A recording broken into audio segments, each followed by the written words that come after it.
Hello everyone, so today I'm going to teach you on how to mirror Android screen to your TV. So what you're going to do is go to your search and then after search for Google Home. Make sure you install this for your mirroring. Now your Google Home is being installed, so let's wait for a second till it gets installed. So after that you open the Home, and then after you need to click on the Get Started. So once I'm gonna choose an email.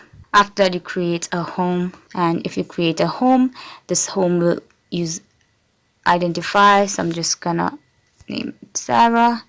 I'm gonna click on save. Now your home address will be used for things like directions, and yeah, let's wait. After that it will start looking for the power devices like this, and you can just go to Chromecast, and then after you can just go and turn the device fully on, and you can easily go and connect to your TV for screen mirroring and so yeah, that's it. So I hope you found this video useful. Thank you so much for watching.